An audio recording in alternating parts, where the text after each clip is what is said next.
Masret Shabbat Daf Kuf Chaf Aleph, nous commençons la 9e ligne à la Mishnah. Donc nous sommes toujours dans le Pérec de l'incendie. Il y a eu un incendie pendant Shabbat. La Mishnah nous dit Nochi Sheba Lechabot. Si un non-juif vient éteindre le feu, En Omrim Lo Kabe, on ne va pas lui dire éteins le feu. Comme nous l'explique Rashi, puisqu'il y a une interdiction Midera Banan de dire à un non-juif de faire une melacha qui nous est interdite. C'est ce qu'on appelle Amira le Nochi, de dire à un non-juif, fais telle action qui pour nous est interdite. C'est une interdiction Midera Banan qu'on va donc appeler Shevut, puisque tout ce qui est interdit Midera Banan est appelé Shevut. Donc un non-juif qui vient éteindre, on ne peut pas lui dire éteindre, puisqu'il y a une interdiction de dire au non-juif de faire une melacha. Ve'al techabe, et on ne lui dira pas non plus n'éteins pas. C'est-à-dire, si le non-juif vient éteindre, on ne doit pas l'empêcher, on peut le laisser éteindre. Mipnei shen shvitato alem, étant donné que je ne suis pas responsable de la shvita du non-juif, c'est-à-dire le non-juif n'a pas besoin d'arrêter de travailler pendant Shabbat.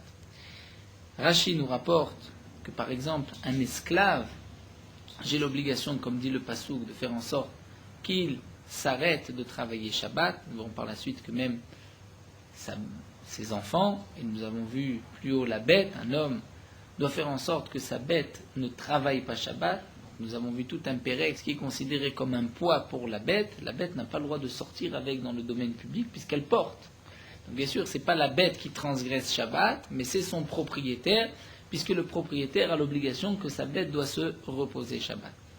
Donc le non-juif, si ce n'est pas son esclave, je ne suis pas obligé, donc le propriétaire, mon propriétaire n'est pas obligé de lui dire de ne pas éteindre shen shvitato alen, puisque la shvita du non-juif n'est pas sur le Yisraël, sur le juif. Aval katan sheba lechabot, mais un enfant qui vient éteindre, en shomin lo, on ne l'écoute pas, on ne le laisse pas, mipnei shvitato alen, puisqu'on a l'obligation de faire en sorte que l'enfant ne transgresse pas Shabbat, c'est-à-dire que l'enfant arrête tout travail même pendant Shabbat.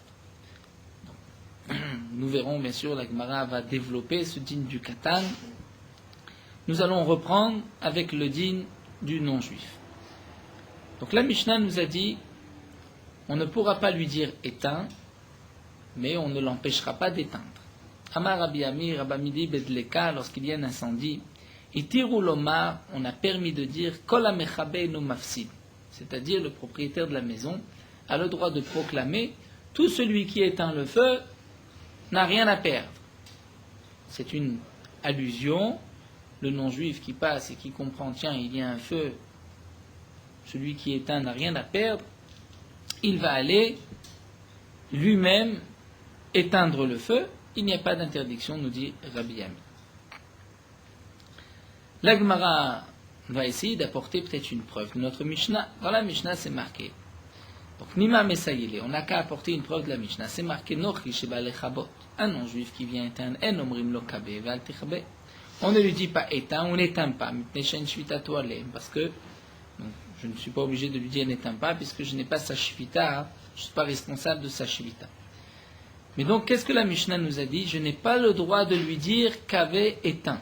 Donc, kave ou delo amrinan, éteint, je n'ai pas le droit de lui dire. Pourquoi? Nous explique Rashi, puisque lorsque tu dis éteint, donc tu le nommes shliach, c'est-à-dire il le fait à ta place, ça c'est interdit. Mais si tu dis kol hamechabe no mafsid, tout celui qui veut éteindre ne perd rien, n'a rien à perdre. Donc là tu le nommes pas shliach, tu ne lui dis pas va éteindre, dans ce cas-là, c'est permis. Puisque la Mishnah nous dit, le seul cas interdit, c'est lorsque tu lui dis va éteindre. Donc si je ne lui dis pas va éteindre, je ne lui donne pas un ordre, je ne le nomme pas shliach, responsable de cette mission, je dis simplement tout celui qui veut éteindre n'a rien à perdre, j'ai le droit a priori. Donc kol hamechabe no mafsid amrinale, on pourra lui dire. Ça peut vouloir dire qu'il sera récompensé par la suite, mais je ne promets rien pour l'instant. Nous verrons. Et no mafsid, il ne perd rien. Donc, c'est évidemment une expression qu'on retrouve aussi chaque fois qu'on ne veut pas dire shliach, on dit no mafsid, il ne perd rien. Mais ça ne veut pas dire que je lui promets ici quoi que ce soit. Donc la Gemara dit ima sefa. Pourtant, si vraiment tu veux essayer de déduire de cette Mishnah voyons voir la suite de la Mishnah, et là on pourrait a priori déduire même le contraire. C'est-à-dire, la Mishnah nous a dit Al techabel ou amrinanle. Je ne suis pas obligé de dire au non-juif n'éteins pas. Dire, éteins, je n'ai pas le droit de lui dire. Mais n'éteins pas, je ne suis pas obligé de lui dire. Donc la Gemara dit puisque le Tana vient nous enseigner Al techabel lo amrinanle, c'est-à-dire quel est le cas où je peux laisser le non-juif éteindre, c'est si je ne lui dis rien. Mais dit la Gemara vechol amechabe no mafsid namel amrinanle. Ça veut dire s'il vient éteindre, je ne l'empêche pas, mais je n'ai pas le droit non plus de dire tout celui qui éteint n'a rien à perdre, puisque tu vois que le Tana, pour enseigner ce qui est permis, c'est-à-dire de laisser le non-juif éteindre, il te dit tu dis rien. Tu dis rien. Mais si tu dis par allusion, tout celui qui éteint ne paie rien, ça c'est interdit. Donc tu vois que si tu veux apporter une preuve de la Mishnah, lorsque tu vas déduire du premier enseignement de la Mishnah, tu diras, Kol ha-mechabe, celui qui dit, tout celui qui éteint n'a rien à perdre, c'est permis. Eh bien si tu veux déduire de la fin, on dira le contraire, que c'est interdit. Et donc, c'est-à-dire de cette Mishnah, on ne peut rien prouver. De cette Mishnah, tu ne peux rien déduire, puisque tu vois qu'on peut faire une déduction de la Recha, qui est contraire à la déduction qu'on pourra faire de la Sefa. Donc, comme dit Rashi, il y a un des cas dans la Mishnah qui est Dafka, c'est-à-dire il y a une déduction qu'on peut faire, et cette déduction, donc nous ne le savons pas, puisque nous n'avons pas d'indice. Quel est le Lachon qui a été précis dans la Mishnah, qui veut exclure le cas de Kol ha-mechabe et no mafsid. Nous continuons avec une nouvelle braïta Tanura Banan. Maaseh venaflat leka, l'Agma nous raconte. Il y a eu une fois où il y a eu un incendie bechatzero shel Yosef ben Simae, dans la cour de Yosef ben Simae beshichin, dans la ville de Shichin. Ubaou anshei gistera.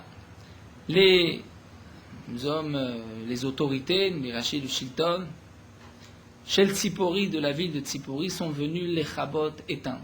C'est-à-dire les pompiers du Shilton, du gouverneur, sont venus. Pourquoi ont-ils voulu éteindre? Mipnei sha'apotropos shel melech haya. Parce que lui, Yosef ben Sima, était responsable des biens du roi. Et donc, il voulait lui venir en aide. Seulement lui, Yosef ben Simae, velo inicham, il ne les a pas laissés éteindre le feu.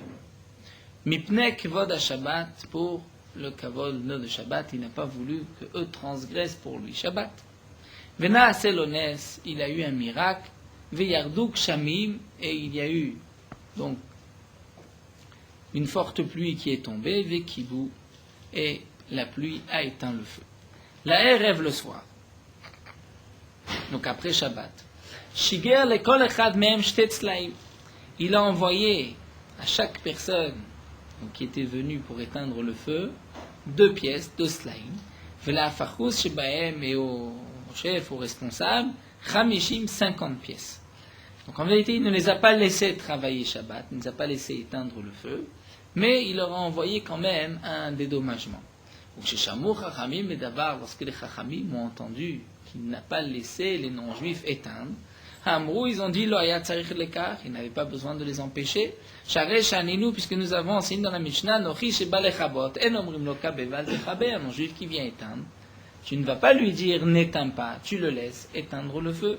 Donc là, les hommes du gouverneur sont venus éteindre, il aurait dû les laisser éteindre. Donc c'est vrai qu'il n'a pas voulu, il ne l'a pas fait, il a eu un miracle, il y a eu de la pluie, mais en tout cas les Chachamim m'ont dit, tu aurais très bien pu les laisser éteindre le feu, comme nous l'avons vu dans la Mishnah. Nous continuons avec le dîne de l'enfant. Aval katan sheba lechabot en shomim lo mipnei sheshvitato alehem. Donc la Mishnah nous dit, un enfant qui vient éteindre, on ne le laisse pas, puisque shvitato alehem, nous avons l'obligation, c'est-à-dire, nous verrons par la suite, le père a l'obligation de faire en sorte que son fils ne fasse pas de melacha le jour de Shabbat. Nous avons une machloket qui est rapportée souvent dans le Shas, celui de Masechet Yevamot.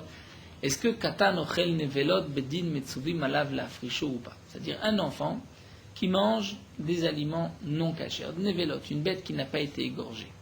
Est-ce que nous avons l'obligation de l'empêcher de l'arrêter, ou bien étant donné que c'est un enfant, il a moins de 13 ans, donc il n'est pas tenu aux mitzvot. C'est vrai qu'il y a une mitzvah de chinour, mais la mitzvah de chinour ne s'adresse qu'au père. Le Beddin, lui, n'a pas la mitzvah d'éduquer, d'être méchaner les enfants des autres. Donc un enfant qui vient manger un morceau de viande non cachère, ou tout aliment non cachère, est-ce qu'on le laisse ou pas? C'est une marloquette dans la Gemara, est-ce que Beddin Metsuvim alav la frichon l'obligation de l'empêcher ou pas? A priori, la Gemara nous dit, puisque nous voyons ici que lorsque cet enfant vient éteindre, on ne le laisse pas, ça voudrait dire que si cet enfant vient demain manger un aliment interdit, je vais l'empêcher. Donc nous dit la Gemara, on pourrait déduire que Katan Ochen Nevelot Beddin Metsuvim alav la frichon, le Beddin a l'obligation de l'empêcher de transgresser. Bien sûr, même si on dit que En Beddin, que le Beddin n'a pas l'obligation de l'empêcher, mais en aucun cas on pourra donner à un enfant à manger de la nourriture non cachère. Parce que ça, c'est une autre interdiction qui est appelée Sfiya Beyadaim. Sa faute l'eau, c'est-à-dire de lui donner, ça, on n'a pas le droit de donner des aliments non cachers à un enfant. Alors, si cet enfant vient de lui-même manger cet aliment, donc nous avons une marloquette, est-ce qu'on peut ou pas? Donc là, la Gemara dit a priori, on pourrait apporter une preuve que le Beddin doit l'empêcher. Amar Rabbi Yochanan ne dit pas du tout. Katan Ochen Nevelot, le Beddin n'a pas l'obligation de l'empêcher, seulement ici, Bekatan a aussi les da'at aviv. Ici, il s'agit d'un enfant qui sait que s'il éteint le feu, il va faire plaisir à son père et donc il le fait pour son père. Là, on doit l'empêcher de transgresser. D'ailleurs, d'après l'Alacha, c'est rapporté que Katan Ochel Nevelot, le Beddin n'est pas obligé de l'empêcher de transgresser. Lorsqu'on voit un enfant transgresser, faire une avéra, on n'est pas obligé de l'arrêter, mais les parents qui ont la mitzvah de chinour, le père, d'après certains la mère aussi, ont l'obligation d'interdire à l'enfant, de l'empêcher de transgresser, puisque eux ont la mitzvah de chinour. De toutes les manières, on a l'interdiction de donner à un enfant à manger toute nourriture non cachée. Donc la Gemara termine juste, si on a expliqué dans notre Mishnah qu'il s'agit d'un enfant qui sait qu'il fait plaisir à son père, et donc c'est pour cela qu'on devra l'empêcher, alors dirvate gabed nochi, si c'est un non-juif, puisque nous avons vu dans la Mishnah le digne de l'enfant et du non-juif, donc a priori on parle dans le même contexte. Donc si on dit que ce qui est interdit, on doit empêcher l'enfant, c'est lorsque l'enfant sait qu'il fait plaisir à son père. Donc le nochi aussi, c'est lorsqu'il veut faire plaisir au Israël. Donc le Gemara dirvate gabed nochi, on parlerait des cas avides les datés d'Israël, il veut le faire pour le juif, il veut faire plaisir au juif. À ce moment-là, mécharé, est-ce que c'est permis, est-ce qu'on peut laisser le non-juif? Si je sais qu'il le fait pour moi, dans ce cas-là, je dois l'arrêter. La Gemara répond, nochi les datés de nafshe avid. C'est-à-dire un non-juif, même s'il sait que ça me fait plaisir, mais il le fait pour lui. C'est-à-dire c'est sa propre conscience. Un enfant, c'est différent. Un enfant, lorsqu'il sait que son père est content, il le fait pour ses parents, mais il ne le fait pas, il n'a pas lui-même une conscience, il ne le fait pas pour lui, il le fait pour ses parents. Donc c'est pour cela que le katan a un statut différent. Il y a dans les mefarshim, une muraille de doigt de Rab Chaim Mibris, on raconte qu'un jour il a vu par la fenêtre, à l'époque, il n'y avait pas de four et de gaz, de plaques chauffantes dans chaque maison, donc souvent les gens allaient chez le boulanger mettre le repas de Shabbat. Et il a vu comment une mère donnait à son fils à porter le repas de Shabbat dans un endroit où il n'y avait pas de héros. Et donc l'enfant transgressait Shabbat. C'est vrai que c'était un petit enfant. Et à ce moment-là, il a crié par la fenêtre en disant « Mais c'est Shabbat !» Mais la mère n'a pas écouté, elle a continué encore à donner son fils pour que son fils puisse apporter le repas jusqu'à la maison. Ensuite, Rabbi Chaim Brice a été dire au shamash de la synagogue « Cet homme, tu ne pourras pas le faire monter à la Torah puisqu'il a transgressé Shabbat. » Et donc un Mechalel Shabbat ne peut pas faire partie du compte des 7 montées. Et pourquoi est-il Mechalel Shabbat? Puisque Rabbi Chaim Brice a expliqué, étant donné que le Passouk nous dit un homme doit faire en sorte que lui-même se repose de Shabbat. Le man noir, aussi Avdecha ou Behemtecha, ta bête, ton esclave et aussi ton fils. Donc si le fils transgresse Shabbat, c'est en vérité le père aussi qui transgresse Shabbat. Et à ce moment-là, le père a le statut d'un Mechalel Shabbat. C'est un chidouche, mais c'est ainsi que après Mibris. Donc nous avons vu le din du nochi, nous avons vu le din du katan. Donc en conclusion, un enfant qui veut transgresser, donc si on est étranger, c'est pas notre enfant, on a le droit de le laisser, on n'est pas obligé de l'empêcher. On n'a pas le droit de lui donner des aliments non cachers. Beyadaim, Sfiya Beyam est interdite. Dans le cas où c'est son fils, il devra faire en sorte, Mishum Mitzvah Trinour, que l'enfant ne transgresse pas Shabbat ou n'importe quelle interdiction de la Torah. Nous continuons avec une nouvelle Mishnah. Kofin Ka'ara al-Gabe Aner Bishvil Shlotachaz Bakora. Là, nous allons rentrer un petit peu dans les dynimes de Moukhtse. Tout d'abord, la Mishnah nous dit on a le droit de prendre une assiette et de renverser cette assiette sur une veilleuse, Bishvil Shlotachaz Bakora, pour ne pas que la veilleuse brûle la poutre. Dans le cas où la veilleuse est proche de la poutre, elle risque de brûler la poutre, il risque d'y avoir un incendie. On a le droit de prendre une assiette et de couvrir le nerf, bien sûr, pas entièrement, sinon on va éteindre le nerf, et ça c'est interdit. Mais on a le droit, le chidouche est de déplacer cette kehara, c'est-à-dire cette assiette, pour recouvrir la flamme, pour l'empêcher de brûler la poutre. Rashi nous rapporte la Gemara que nous avons déjà vue, Daf Mem Gimel, puisque la Gemara avait dit en keli nital davar anital, c'est-à-dire on a le droit de déplacer un keli, même si l'assiette n'est pas mouktsé, mais j'ai le droit de la déplacer que pour un objet, pour quelque chose qui lui-même n'est pas mouktsé, alors que là la poutre est mouktsé. Donc lorsque je vais prendre cette assiette pour sauver la poutre, en vérité je déplace l'assiette pour un objet mouktsé, ça devrait être interdit. La Gemara a expliqué, on parle dans le cas où de toutes les manières j'avais besoin de l'assiette, j'avais besoin de l'emplacement de l'assiette, ça crée une commode, donc j'avais le droit de l'enlever, de la déplacer. Et la Mishnah nous dit tu as le droit de la poser sur le nerf pour ne pas que la poutre prenne feu. Ensuite, la Mishnah nous dit Ve'al tsoa shel katan, j'ai le droit de renverser une assiette sur les besoins d'un enfant, les excréments d'un enfant. Ve'al akrav, ou sur un scorpion chez l'otishar, pour ne pas que le scorpion ne pique, ne morde. Amar Rabbi Yehuda raconte Maaseh balifni Rabbi Yochanan ben Zakkai, il y a eu un cas devant Rabbi Yochanan ben Zakkai, Ba'arev, dans la ville d'Arev, où quelqu'un a pris une assiette et l'a renversée sur un scorpion. Ve'amar, il a dit Choshesheni lo mechatat. Rabbi Yochanan ben Zakkai se pose la question, peut-être que cet homme est chayav chatat, a transgressé Shabbat, il a fait l'interdiction de tzeda. C'est-à-dire, nous explique Rashi, ce akrab, ce scorpion ne courait pas derrière lui, donc il n'y avait pas de sakanat nefashot. Dans le cas où il y a un danger de mort, comme nous le verrons par la suite, on a le droit même de tuer le scorpion. Mais lorsqu'il n'y a pas de sakanat nefashot, donc le scorpion était tranquille dans son coin, de prendre une assiette et de la renverser sur le scorpion. Rabbi Yochanan Zakkai a dit, je me pose la question, peut-être qu'il y a là une interdiction de tzeda, puisque tu as chassé, tu as attrapé ce scorpion. La Gemara nous raconte que Rabbi Yehuda et Rabbi Yirmiyah Baraba Rav Hanan Barava, donc il y avait trois chachamim, Ikliou les Be'avin de Man Nishikia, étaient chez Rabbi Avin de Man Nishikia. Les Rabbi Yehuda et Rabbi Yirmiyah Baraba, donc il y avait trois chachamim chez Rabbi Avin, à Rabbi Yehuda et Rabbi Yirmiyah Baraba, Aïtou, nous tournons la page, Aïtou Léou pour Aïtou, on leur a apporté un lit pour s'asseoir, pour s'allonger comme c'était l'habitude à l'époque. Donc le Rav Hanan Barava l'a étoulé, on ne lui a pas apporté de lit, il n'avait pas où s'asseoir, et Rav Hanan Barava n'était pas content, et il a décidé aussi de renvoyer la balle à Rabbi Avi. Ashkeche, Matnele Lebere, il a vu, il a entendu que Rabbi Avi a enseigné à son fils. Ve'al tsoa shel katan mipne katan. On a le droit de prendre une assiette et de la poser sur les besoins d'un enfant, mipne katan, à cause de l'enfant, c'est-à-dire pour ne pas que l'enfant va s'amuser avec ses besoins, ses excréments, et il va se salir. Amarle, à ce moment-là, Hanan Barava a pris sa revanche et a dit, Avin Shatia, Avin est un idiot, maintenant Shtuta les bané, il enseigne des bêtises à son fils. Pourquoi ?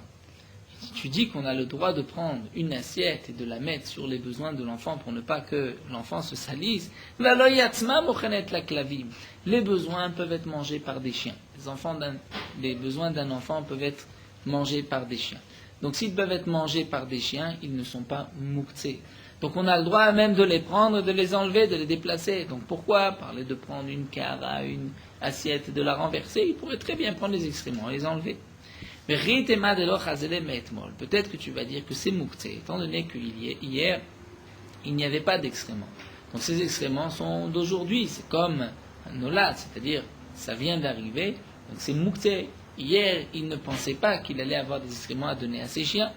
Là, à Tania, pourtant, nous avons une braïta qui nous dit Neharot Amoshri, dire les fleuves qui amènent des eaux nouvelles, ou Mayanot Anovim, et des sources qui aussi jaillissent de l'eau nouvelle, Arien qui raglait Koladam.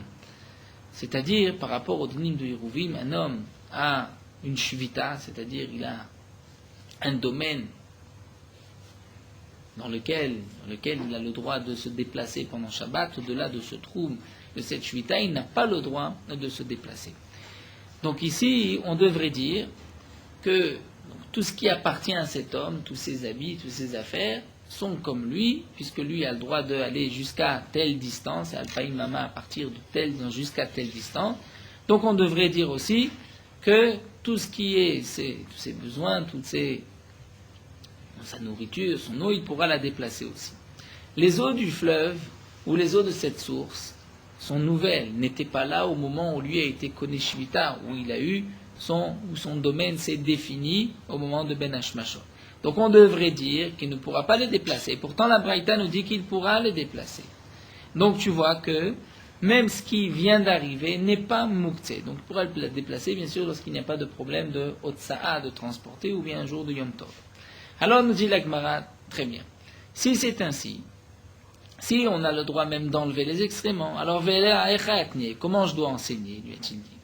Ima, il a dit, tu dois dire ainsi, Al-Tsoa shel tarnegolim ipne katan. On a le droit de prendre une assiette et de la mettre, de la poser sur les excréments des poules, des coqs. Pourquoi mipne katan? À cause d'un enfant, pour ne pas que l'enfant va s'amuser avec et se salir. Et donc là, effectivement, la tsoa shel tarnegolim ne peut pas être mangée par un chien, donc elle est mouktée. Le chidouche, c'est que tu as le droit de prendre une assiette, de la renverser sur la tsoa pour ne pas que l'enfant se salisse pendant Shabbat. Rachid nous explique, notre Mishnah, où c'est marqué donc Val tsoa shel katan, il faudra expliquer al tsoa de tarnegolim à cause du katan pour ne pas que l'enfant se salisse. Alors l'agma demande les typok de la grave shel rei, mais même la tsoa de tarnegolim, les excréments des coqs, de la volaille, on a le droit de la déplacer parce que c'est comme grave shel rei, c'est-à-dire un récipient dans lequel il y a des excréments, qu'on a le droit de le déplacer, grave shel rei, ce n'est pas mouktsé. Rit et ma grave shel rei. Donc grave en général c'est un keli qui est en kheres, un ustensile en argile dans lequel il y a des excréments. Donc tu dis la Gemara, peut-être que grave shel rei, agav mana'in, c'est peut-être lorsque les excréments sont dans un keli, donc tu as le droit de déplacer le keli avec les excréments. Mais iou gouffé, mais les excréments eux-mêmes, peut-être que tu n'as pas le droit de les déplacer. Et donc ici, la tsoa shel klavim n'est pas dans un keli, peut-être que tu n'as pas le droit de la déplacer, c'est pour ça qu'on vient te dire que tu n'as le droit que de mettre une assiette dessus. Et pourtant, nous dit la Gemara, vaou achbar, pourtant il y a eu un rat, ishtakar bisparmake de Ravashi, qui s'est trouvé, on a trouvé dans les parfums de Ravashi, va marlevou, il leur a dit, nakutu betsutsite, prenez-le par la queue, vafkoua, et jetez-le.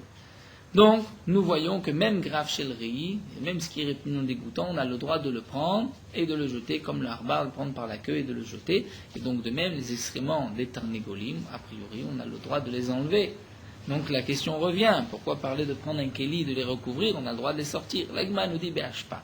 C'est-à-dire, on parle dans le cas où cette tsoa se trouve déjà dans la poubelle, dans les détritus. Et donc, on ne va pas encore la déplacer. Mais demande à Gemara, si c'est ainsi, Katan b'ashpa maïbaïle, qu'est-ce que fait l'enfant? On ne lâche pas. L'enfant, il est encore à la maison, mais pas dans la décharge publique. La Gemara, elle nous dit, bechatzer. On parle dans un khatser, dans la cour. La Gemara dit, mais si il y a les excréments dans la cour, khatser namek, rav shel reiou, et tu as le droit de les déplacer, de les sortir dans la décharge. La Gemara répond, b'ashpa chez bechatzer. On parle dans le cas où il y a une ashpa, c'est-à-dire une décharge, une poubelle qui se trouve dans la cour. Donc un enfant peut parfois jouer là-bas et s'amuser avec ses excréments. Donc tu n'as pas le droit de les enlever, puisque même ces graves chéleries sont déjà de côté, ne sont pas devant toi, mais tu auras le droit de prendre une assiette et de recouvrir pour ne pas que l'enfant se salisse avec ses excréments, les besoins de la volaille. Nous continuons avec le deuxième de la Mishnah, Valakrav chez l'Otishar. Nous avons vu qu'on a le droit de mettre une assiette sur un scorpion pour ne pas que le scorpion ne pique, ne morde. Amar Rabbi Shua ben Levi, Rabbi Shua ben Levi dit, Kol hamazikim nergim Shabbat, on a le droit de tuer toute bête qui peut endommager, qui peut tuer le jour de Shabbat. Donc d'après, nous explique Rashi, la Vamina de la Gemara, lorsqu'on a étudié Rabbi Shua ben Levi, on pense que tous les mazikim, on a le droit de les tuer, c'est-à-dire même s'ils ne nous courent pas derrière, il n'y a pas de danger de mort, j'ai le droit de les tuer. Pourquoi? Rashi explique, nous avons déjà vu plusieurs fois cette marloquette entre Rabbi Shimon et Rabbi Yehuda, Melacha Shena Tzricha Legoufa. Est-ce que c'est assour ou pas? Dire ici de tuer un scorpion, c'est pas que j'ai besoin du scorpion mort, mais je ne veux pas qu'il me pique. Donc c'est une melacha, je n'ai pas besoin pour son sang, pour le scorpion lui-même, mais j'ai besoin qu'il ne me pique pas. Donc c'est une melacha pour laquelle je n'ai pas besoin de la melacha elle-même. Et natsricha legoufa, c'est comme par exemple quelqu'un qui fait un trou, mais pas pour le trou, mais pour prendre la terre. D'après Rabbi Shimon, c'est permis. D'après Rabbi Yehuda, c'est interdit. Donc nous dit Rashi, Rabbi Shua ben Levi, on pensait au départ que lui était d'accord avec Rabbi Shimon. Donc, comme la Rachnatzra Legoufa, c'est permis Minatora. Toute l'interdiction, ce n'est que Midé Rabanan. Et puisque là, ce sont des mazikim qui sont dangereux, les Chachamim m'ont dit, tu as le droit de les tuer. Mais Métiv Rav Yosef va objecter, c'est marqué Chamisha Neragim Beshabbat, il y a 5 bêtes qu'on a le droit de tuer Shabbat. Velouen, voici, Zevouv Sheberetz Mitzrayim. Une mouche d'Égypte. Ces mouches-là sont dangereuses. Tsira chez Beninve, une guêpe de Ninve est aussi dangereuse. Ve'akrav chez Bechadiav, un scorpion de Chadiav. Ve'nachash chez Beretz Israël, un nachash en Israël. Ve'kelev, choté et un chien enragé. Bechol makom, n'importe où, on a le droit de les tuer. Donc, cette Braïta nous dit qu'il n'y en a que 5, pas tous les mazikim, seulement 5. Mané, qui est l'auteur? Il est Rabbi Yehuda, si c'est Rabbi Yehuda, Rabbi Yehuda dit que même lorsque tu le tues parce que tu ne veux pas qu'il te frappe, tu n'as pas le droit de les tuer, tu es chayav. Et là, donc tu es obligé d'expliquer que c'est Rabbi Shimon, l'auteur de cette Braïta, c'est Rabbi Shimon. Et Rabbi Shimon, bien que lui pense que tu es pas tout, on t'a malgré tout permis de tuer les mazikim, mais tu vois que c'est seulement ces 5 mazikim et pas tous les mazikim. Donc on a une question contre Rabbi Shua ben Levi, puisqu'on voit que d'après Rabbi Shua ben Levi, on a permis de tuer tous les mazikim. Amar Abirmia nous dit, qui t'a dit que cette braïta est juste?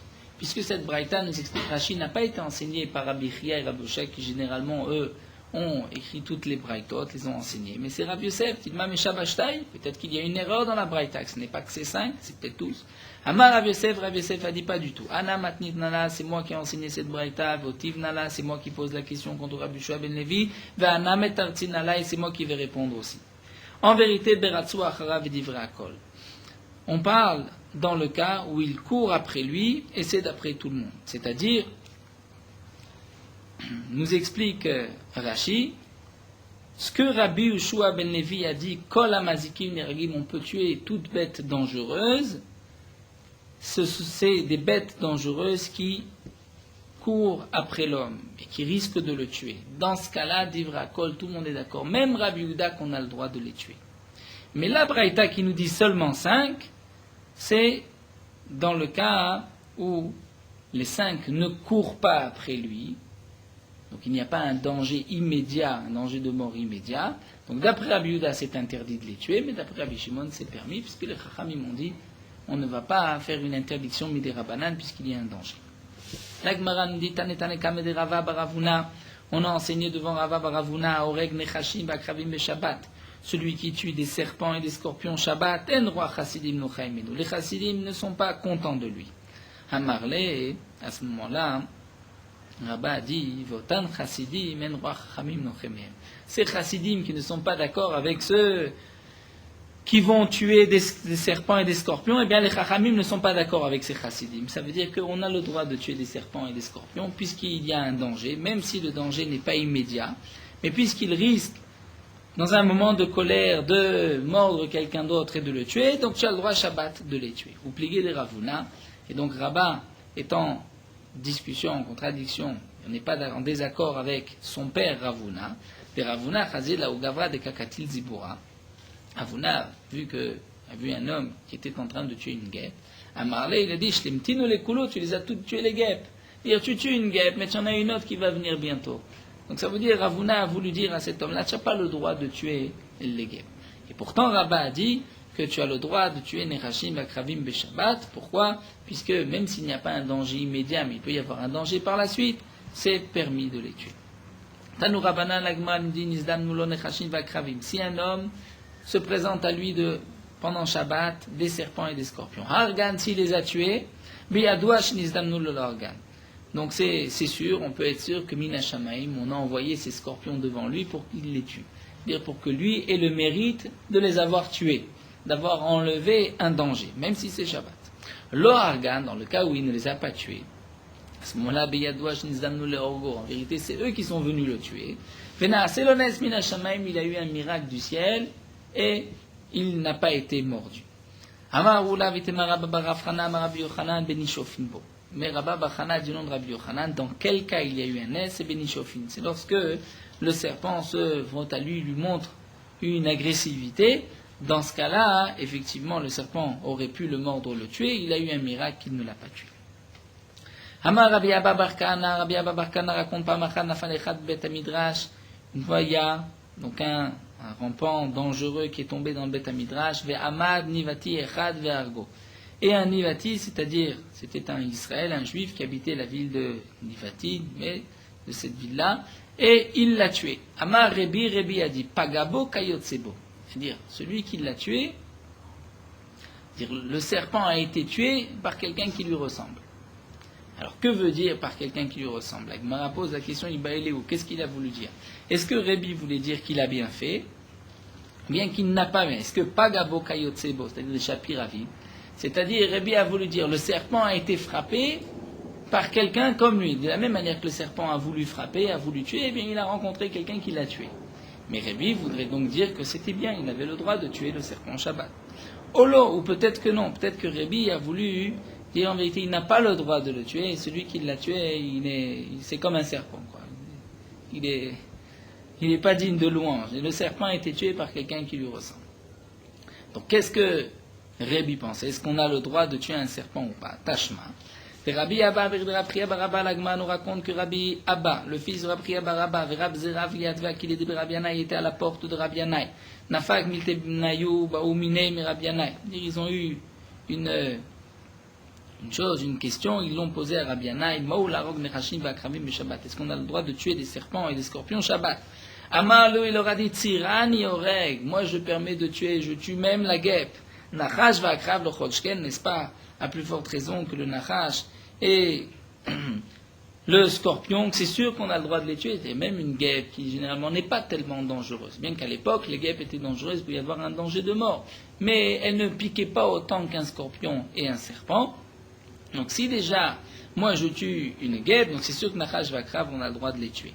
Donc la Gemara nous dit, tu vois que on a le droit de tuer un nachash et un akrav. La Gemara dit, c'est pas sûr, dis-moi les fitumo. Peut-être que ce qu'il a voulu dire, c'est qu'en marchant, si tu avances et que tu as un scorpion devant toi et que tu l'écrases, sans véritablement aller le chercher et le tuer, mais en passant tu l'as tué, il n'y a pas de problème. Donc nous explique Rashi, c'est pas que tu as le droit d'aller le tuer, mais si en marchant tu le trouves, tu as le droit de le tuer. Pourquoi?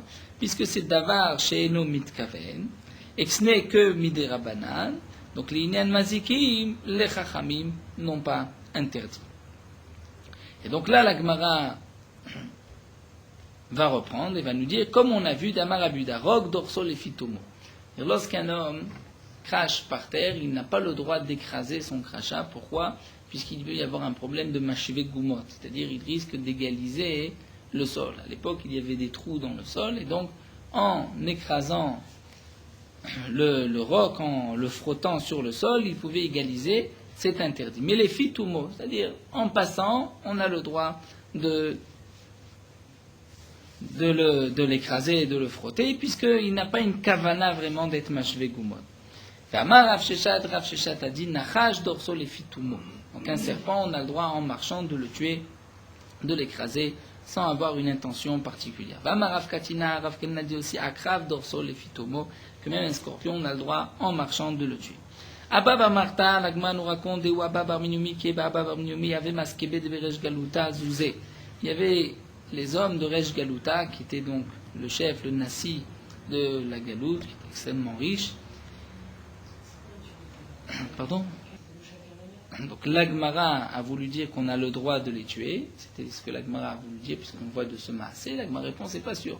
Peut-être qu'on n'a pas le droit de le tuer, mais en marchant, on a le droit de le tuer. L'Agmara n'a pas vraiment répondu d'après.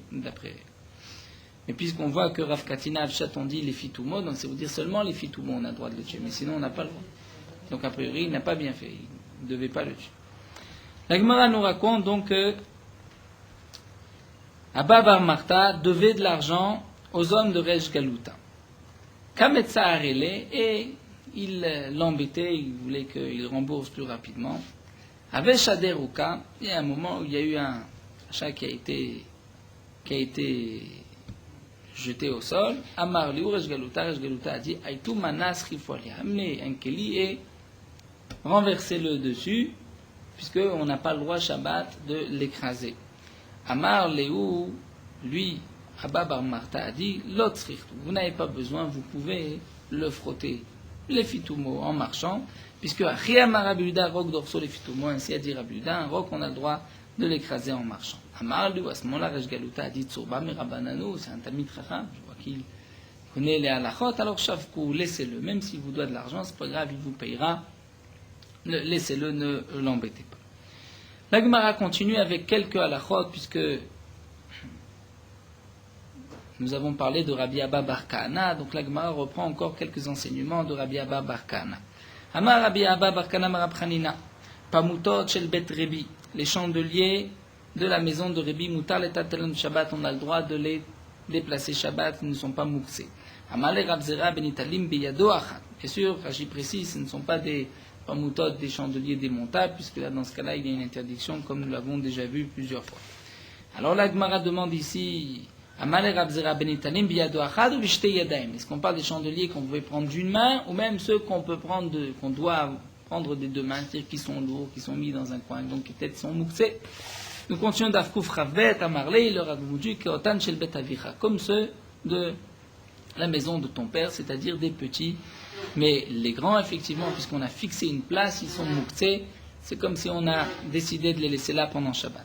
Un autre enseignement de Rabbi Barkan, les petites charrettes de la maison de Rebi, avec lesquelles on déplaçait, donc les gens se déplaçaient dessus. Mutal et Tatelan be Shabbat, on a le droit de les transporter Shabbat, elles ne sont pas muktzé.